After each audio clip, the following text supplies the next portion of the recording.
پلار نه یې مال په میراث کې پاتې شو.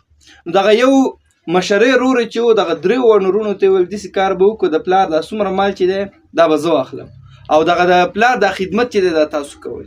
هغې ورته وایي چې اوهو د پلار خدمت هم په مونږ کوي او مال هم ته اخلي دا کوم پروګرام دی.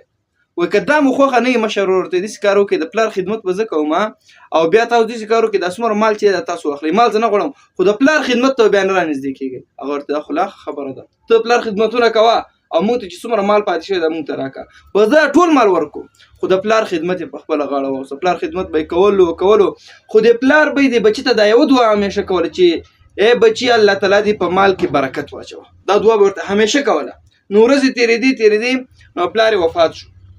بیا دغه مشر زوی چې دی خوب ګوري په خوب کې ورته یو سړی راغی ورته وایي چې ای ځوانه پاڅېږه سحر ته لاړ شه د پلانې غر چې دی یو غر یې ورته وښودل هغلته یوه تیږه ده هغه تیږه یې ورته نښه کړله چې داسې تیږه ده د هغې لاندې 100 اشرفۍ ایښي دي راوایخله او ځان د کاروبار روان که.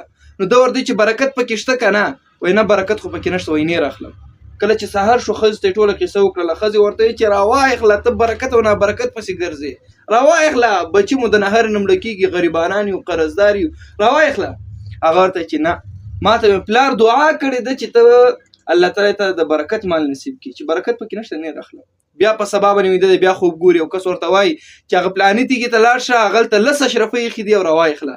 اشرفۍ هغه د 100 روپیو ته وایي هغه به ډېرې قیمتي یو اشرفۍ وي چې چا سره به ډېر روپۍ به وي هغه 10 اشرفۍ دې راوایخله تیږه یې ورته وښودله.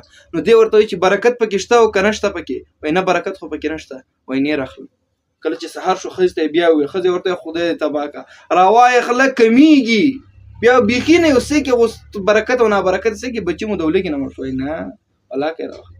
بله ورځ بیا ویده دی بیا په درېیمه ورځ چې خوب ګوري سړی ورته راغی چې لاړ شه پلاني غر کې د تیږې لاندې یوه اشرفۍ پرته ده راواخله. دی ورته برکت پکې شته که نه وایي اوښته پکې صحیح ده راخلم.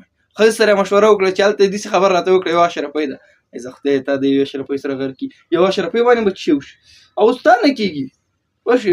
بس دی سړی ورپسې راغی وایي چې هر څنګه یې ما ته مې پلار د برکت دعا کړه برکت کې خو ډېر لوی کمال بس لاړو یوه اشرفۍ پیدا کړه او یې راوړه.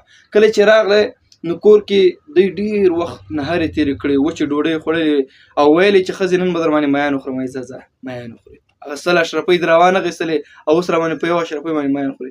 لاړو بازار ته او د بازار نه چې دی که نه ښایسته تازه غټ غټ کبان او میانې راواخیستل کور ته یې راوړل.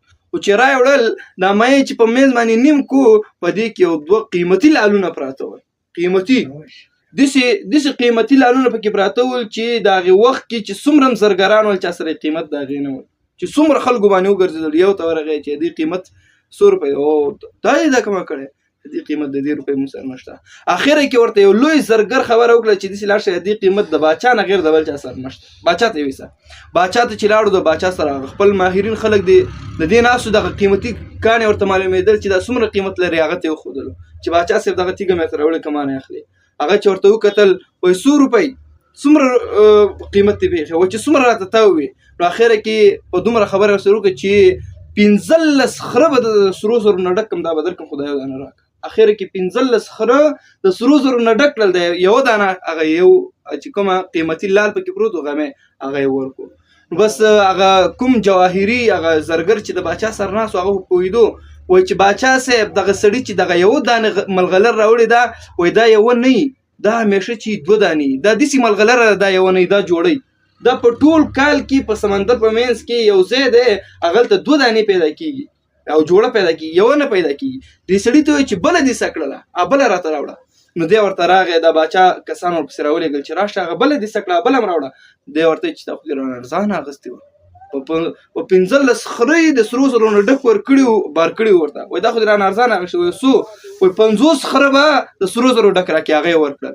نو هغه سړی ورته وایي چې باچا صاحب که 100 خره دې م ورکړی ډک د دې قیمت نه پوره کېده دومره قیمتي دی.